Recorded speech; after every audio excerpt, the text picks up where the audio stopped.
Greetings from Indian Journal of Anaesthesia. I, Dr. Kiran Mahendru, will present an article published in the August issue of IJA. It is an original article on costoclavicular versus lateral sagittal infraclavicular brachial plexus block for postoperative analgesia in patients undergoing upper limb orthopedic surgery. It is a randomized controlled trial. Despite advances in perioperative analgesic regimes, patients undergoing upper limb orthopedic surgeries report moderate pain after the block effect wears off. Therefore, continuous perineural infusions after single injections have shown to improve postoperative analgesia, and they also decrease supplementary analgesics requirement.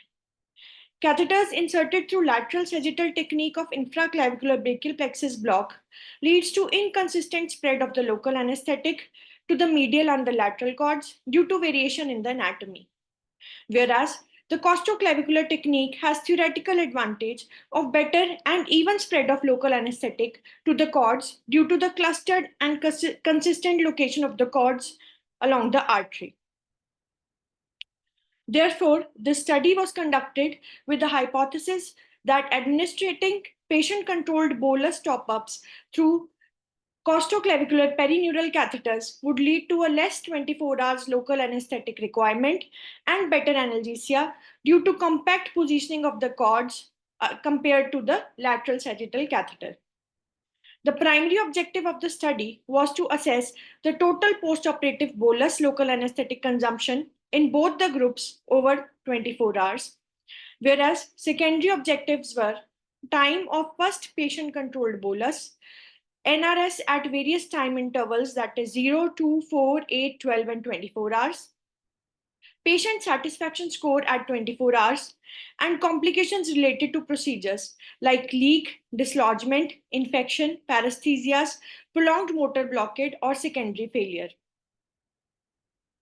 It is a single center randomized study conducted from March 2021 to September 2022, registered with the Clinical Trial Registry of India and included 80 ASA 1 or 2 patients of 18 to 65 years of age undergoing upper limb orthopedic surgeries distal to the elbow.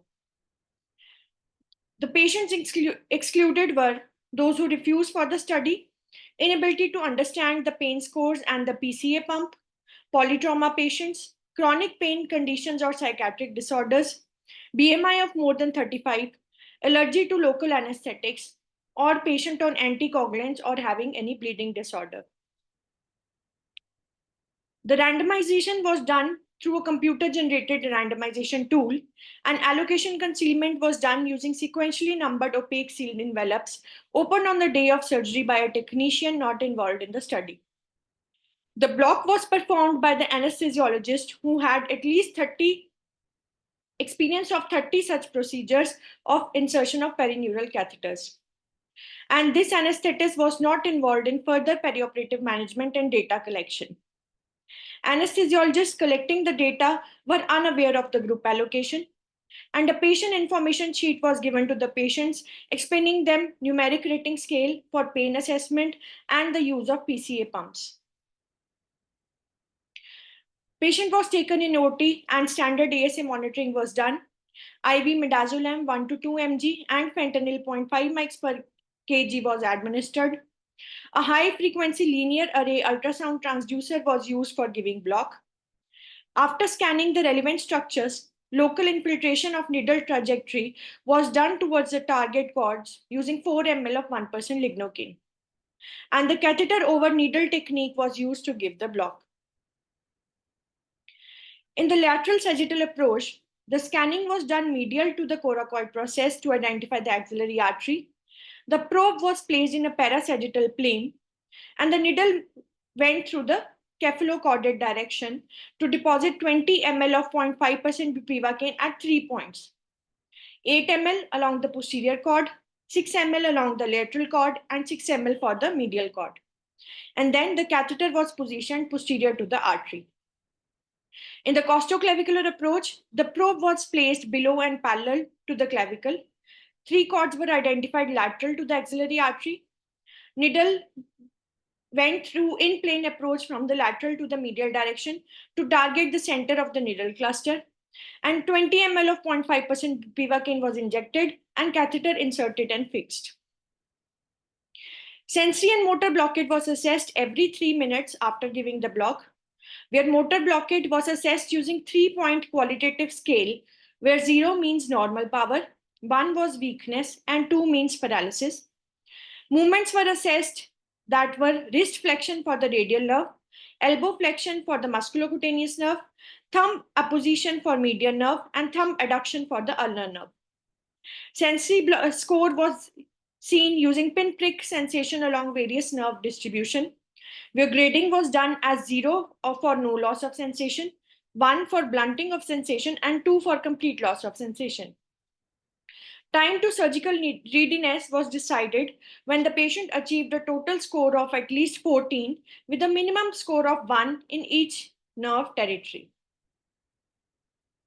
The onset of the block was seen as blunting of sensation, that is, a score of 1 in all the dermatomes supplied by all the 4 nerves. A composite score of less than 14 or a score of 0 along any nerve distribution, even after 30 minutes of giving block, was considered as block failure, and the patients were excluded from the study. Complications during the procedures were recorded. The block performance time was noted. Scanning duration, time of applying the probe to get the optimum image was also noted, and the duration of catheter insertion was also assessed. In the postoperative period, a PCA pump, which gives a bolus of 6 ml of 0.125% bupivacaine with a lockout interval of 20 minutes and a maximum 5 boluses in 2 hours, was started, and IV PCM was given 1 gram every 8 hourly. The parameters assessed were 24 hours local anesthetic consumption, time to first activation of PCA, the NRS scores at various time durations, complications related to the local anesthetic or catheter. Discomfort score was assessed on a scale of 10 at 4 hours, and patient satisfaction score was assessed on a scale of 10 at 24 hours. The sample size was assessed using a study conducted who used 0.2% bupivacaine bolus doses in the lateral sagittal perineural catheter, where the mean 24 hours local anesthetic consumption in the study was 90 ml, and assuming a 30% reduction in 24 hours local anesthetic consumption in the costoclavicular group with alpha error of 5% and a power of 80%, the sample size was 38 in each group. Considering the dropouts, 40 patients were included in each group. Statistical analysis was done using SPSS 23, where normality of data was assessed using Shapiro-Wilk test, and independent t-test and Mann-Whitney U test were used for analysis. Coming to the results, 38 patients completed the study in both the groups. The patients were similar when studied as per the demographics and the surgical characteristics. Now coming to the block characteristics, as you can see that 24 hours local anesthetic consumption was statistically significant lesser in the costoclavicular group as compared to the lateral sagittal group. The sensory onset time was also less in the costoclavicular group versus the lateral sagittal group, and the time of activation of PCA was longer in the costoclavicular group than the lateral sagittal group.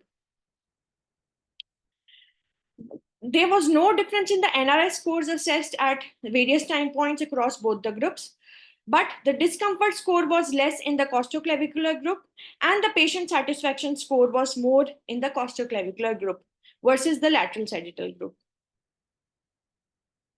Now, patients in whom perineural catheters were placed through costoclavicular technique had lower 24 hours local anesthetic bolus requirements. This is because of consistent and clustered anatomy in the costoclavicular space, which leads to better coverage of the cords. Now, complex orthopedic surgeries take a long time with significant post-op pain, and periplexus catheters might be extremely useful in these cases. Therefore, approach which requires lesser post-op local anesthetic consumption with a better patient satisfaction is desirable. This costoclavicular space is a narrow space between the clavicle and the first rib, with the advantage of compact and relatively fixed anatomy of the cords. Deposition in the center of these cords will hasten the onset and prevent extraneural diffusion, therefore prolonging the time of activation of the PCA in the postoperative period and a higher satisfaction level in this group. Now, discomfort scores were higher in the lateral sagittal group, which was explained by the needle traversing the pectoralis muscle. The limitation of this study is that the costoclavicular block is a relatively new technique, and many anesthetists might not be well versed in putting catheters with this approach. Hence, to inculcate this in routine practice might take time. They suggest that more studies with larger sample sizes could be designed to aim for best analgesic regime in continuous infusions. Therefore, to conclude, less local anesthetic consumption in perineural costoclavicular catheters than in conventional lateral sagittal catheters for infraclavicular brachial plexus. Therefore, catheters inserted through this approach can be used in surgeries which require prolonged perioperative anesthesia or analgesia. Thank you.